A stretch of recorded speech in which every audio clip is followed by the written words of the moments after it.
राधे राधे महाराज जी। महाराज जी, हर कोई लोग इस्तेमाल करके छोड़ क्यों देते हैं? मैं बहुत अच्छा करता हूँ, फिर मेरे साथ गलत हो जाता है, कभी कभी बदले की भावना आ जाती है। हमने बदले की भावना न रखो बच्चा, इसी का नाम संसार है। आप क्या बड़े बड़ों के साथ धोखा होता है। आप तो मतलब संसार में हैं।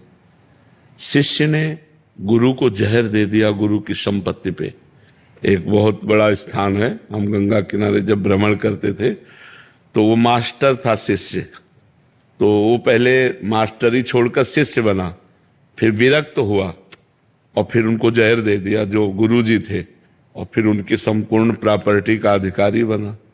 तो संसार तो बड़ा विचित्र है ना। इस संसार का खेल तो अगर आप किसी को उन्नति में ले जाएंगे, वो ये नहीं देखेगा कि इसके कांधे पे चढ़ के हम यहाँ आए हैं, वो तुम्हें लात मार के गिरा देगा।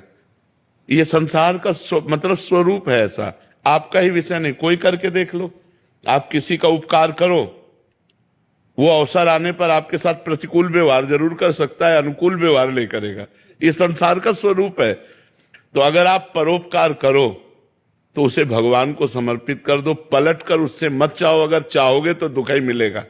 ये हमारी पक्की बात समझ लो।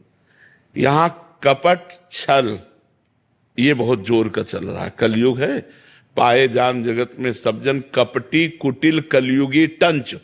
कलयुग का ऐसा प्रभाव है कि आपके सामने मुखड़ा कुछ और होगा, पीछे कुछ और होगा। मतलब ये बहुत समझने का विषय है कि हमको परोपकार करना है, पर बदले में वो हमारा उपकार करे ऐसी भावना नहीं रखनी। नेकी कर दरिया में डाल वाले सिद्धांत में चलना होगा तो सुखी रहोगे। अगर सोचो कि हमने किसी को पानी पिलाया और वो हमको कभी अवसर पड़ेगा तो पानी पिलाएगा, तो दुख ही मिलेगा आपको, पलट कर दुख देगा। ये संसार का स्वरूप ऐसा है। इसलिए बहुत सावधान रहो, परोपकार करो, पर विरोध भाव ना करो। ये क्या करेगा?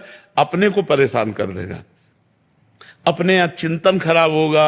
अच्छा, मान लो आप मारपीट की कानूनी कार्रवाई हुई, आप जेल गए, फायदा क्या हुआ? फायदा हुआ क्षमा करो। तुमने जो अच्छा किया वो बुरा कर रहा, मालिक देखेगा, मालिक देखेगा।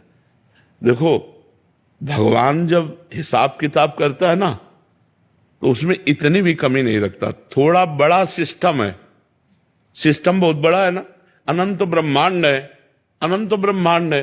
तो हिसाब किताब में देरी जरूर लगती। देखो, अपने यहां मुकदमा चलते रहते हैं, 10-10 वर्ष नहीं चलते रहते।